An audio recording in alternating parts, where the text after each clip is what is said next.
Hi friends, welcome to my channel M food. ఈరోజు మనం వీడియోలో బఠానీ ఆలూ కర్రీ ఎలా చేయాలనేది తెలుసుకుందామండి. చాలా టేస్టీగా ఉంటుందండి ఈ ఆలూ కర్రీ అనేది.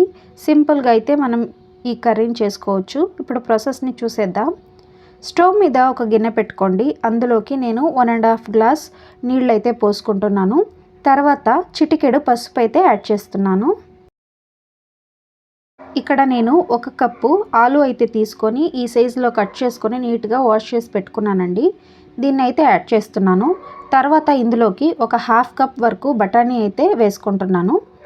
బఠానీ వేసుకున్న తర్వాత అంతా ఒకసారి మిక్స్ చేసుకొని అయితే వీటిని బాగా మెత్తగా ఉడికించుకోండి మూత పెట్టుకొని.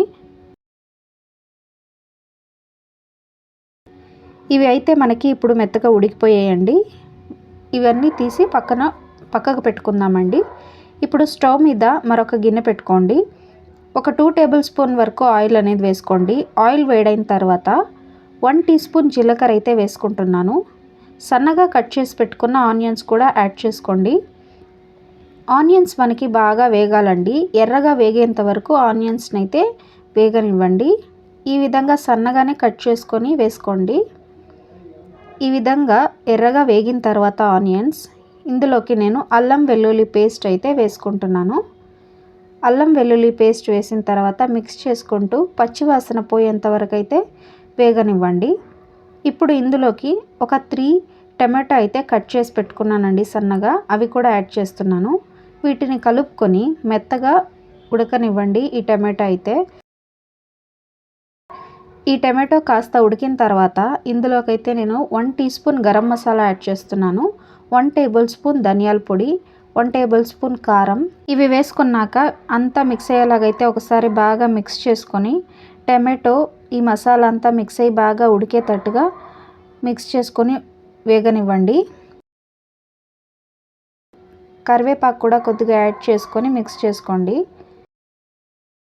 ఇప్పుడు రుచికి సరిపడా సాల్ట్ అయితే యాడ్ చేస్తున్నానండి. సాల్ట్ వేసుకున్న తర్వాత బాగా కలుపుకొని ఈ టమాటో అంతా బాగా ఉడకాలండి, బాగా వేగాలి.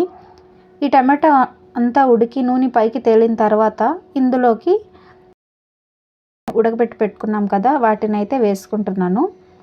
అవి వేసుకొని ఇందులోకైతే కొద్దిగా నీళ్ళు అనేది పోసుకోండి.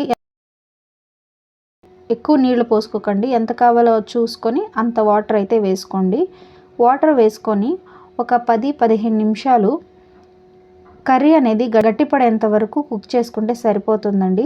సాల్ట్ సరిపోకపోతే ఒకసారి చూసి యాడ్ చేసుకోండి. ఇప్పుడైతే మనకి కర్రీ అనేది దగ్గర పడిందండి. ఇప్పుడు కరెక్ట్గా కుక్ అయింది. స్టవ్ ఆఫ్ చేసుకొని సర్వ్ చేసుకుంటే ఎంతో టేస్టీగా ఉండే ఆలు బఠానీ కూర అయితే సింపుల్గా చేసుకున్నాం. రెడీ అయిపోయిందండి. ఈ రెసిపీ మీకు నచ్చితే వీడియోని లైక్ చేయండి, షేర్ చేయండి. ఎం ఫుడ్ ఛానల్ని సబ్స్క్రైబ్ చేసుకోండి. Thank you for watching.